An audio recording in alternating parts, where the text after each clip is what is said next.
കേരള സർവകലാശാല ആസ്ഥാനത്തെ SFI പ്രതിഷേധം ഗുരുതര സുരക്ഷാ വീഴ്ചയെന്ന് BJP സിൻഡിക്കേറ്റ് അംഗങ്ങൾ. ഭരണപക്ഷ വിദ്യാർത്ഥി സംഘടനയെന്ന ആനുകൂല്യം മുതലെടുത്താണ് SFIയുടെ പ്രതിഷേധം.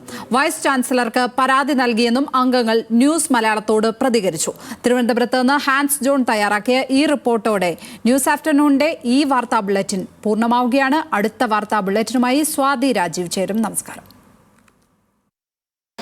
സർവകലാശാലയിൽ വലിയ പ്രതിഷേധമാണ് ഉണ്ടായത്. രജിസ്ട്രാറുടെ സസ്പെൻഷനുമായി ബന്ധപ്പെട്ട് SFI പ്രവർത്തകരും അതിനോടൊപ്പം തന്നെ ജീവനക്കാരുടെ സംഘടനകളും പ്രതിഷേധം നടത്തുന്നു. SFI ഭാരവാഹികൾ സർവകലാശാല ആസ്ഥാനത്തിന് മുകളിലേക്ക് വരെ കയറി ചെല്ലുന്ന ഒരു സ്ഥിതിയിലേക്ക് കാര്യങ്ങളെത്തി. എന്താണ് പ്രതികരണം? തികച്ചും അനാവശ്യമായൊരു സമരമാണ് ഇവിടെ നടക്കുന്നത്. എല്ലാവർക്കും അറിയുന്നതുപോലെ കഴിഞ്ഞ 25-ാം തീയതി കേരള സർവകലാശാലയുടെ സെനറ്റ് ഹാളിൽ നടന്ന ഒരു സ്വകാര്യ പരിപാടി, അത് കേരളത്തിന്റെ ബഹുമാന്യനായിട്ടുള്ള ഗവർണറാണ് ആ പരിപാടിയിൽ പങ്കെടുക്കുന്നത്.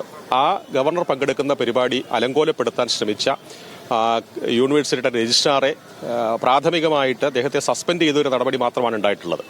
അപ്പോൾ ആ നടപടി അദ്ദേഹം ചെയ്ത കുറ്റത്തിന് മതിയായ ശിക്ഷയല്ല എന്ന് തന്നെയാണ് ഞങ്ങളുടെ വിശ്വാസം. ഞങ്ങളാണ് സിൻഡിക്കേറ്റ് അംഗങ്ങളും സെനറ്റ് അംഗങ്ങളുമാണ് ഗവർണറുടെ സുരക്ഷയ്ക്ക് പോലും ഭീഷണി ഉയർത്തുന്ന തരത്തിലാണ് പരിപാടി അലങ്കോലപ്പെടുത്താൻ ശ്രമിച്ചത്. SFI ഈ സർവകലാശാല ആസ്ഥാനത്തിന് മുകളിലേക്ക് കയറുന്നു. മറ്റൊരു വിദ്യാർത്ഥി സംഘടനകൾക്കും പറ്റാത്ത രീതിയിലുള്ള ഒരു പ്രതിഷേധം നടത്തുന്നു. ഒരു വലിയൊരു സുരക്ഷാ വീഴ്ച തന്നെയല്ലേ പോലീസ്? സത്യം പറഞ്ഞാൽ കേരളത്തിന്റെ ഉന്നത വിദ്യാഭ്യാസ മേഖല SFI ഒരു ഭീഷണിയാണെന്ന് ഇപ്പോഴും തെളിയിച്ചുകൊണ്ടിരിക്കുക.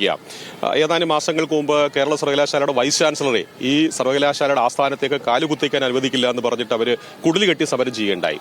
അതേപോലെ തന്നെ അതിന് തൊട്ടു മുമ്പ് കേരളത്തിന്റെ ബഹുമാന്യനായിട്ടുള്ള ഗവർണർ ശ്രീമാൻ ആരിഫ് മുഹമ്മദ് ഖാൻ അദ്ദേഹത്തെ സംസ്ഥാനത്ത് വഴി നടക്കാൻ അനുവദിക്കില്ല എന്ന് പറഞ്ഞിട്ട് അവർ പ്രക്ഷോഭം നടത്തി. അപ്പൊ അതൊക്കെ കേരളത്തിന്റെ പൊതുമണ്ഡലത്തിലും അതുപോലെ തന്നെ ഉന്നത വിദ്യാഭ്യാസ മേഖലയ്ക്കും ആ സംഘടന ഉയർത്തുന്ന ഭീഷണിയുടെ ഭാഗം തന്നെയായിട്ടാണ് ഇതിനെ കാണാൻ കഴിയുക. ഭരണപക്ഷമായതുകൊണ്ട് അതിന്റെ രാവിലെ അത് ചെയ്തിട്ടുണ്ട്. ഇന്ന് രാവിലെ അവർ മുകളിൽ കയറാൻ ശ്രമിക്കുകയും അത് ശരിക്കും ബ്രീച്ച് ഓഫ് സെക്യൂരിറ്റിയാണ്. ശരിക്കും പറയാം, ഒരു 2 ലെയർ സെക്യൂരിറ്റിയും കവച്ചു വെച്ചുകൊണ്ടാണ് അവർ മുകളിലേക്ക് പിന്നെ ഉള്ളിലേക്ക് കയറിയിരിക്കുന്നത്. ഭരണപക്ഷ വിദ്യാർത്ഥി സംഘടനയുടെ ഒരു അനുകൂല ഇതല്ലേ തീർച്ചയായിട്ടും അതിനെതിരെ ശക്തമായിട്ട് ഒരു പരാതി തന്നെ വൈസ് ചാൻസലർക്ക് അഡ്വക്കേറ്റ് മഞ്ജു സെനറ്റ് മെമ്പർ കൊടുത്തിട്ടുമുണ്ട്.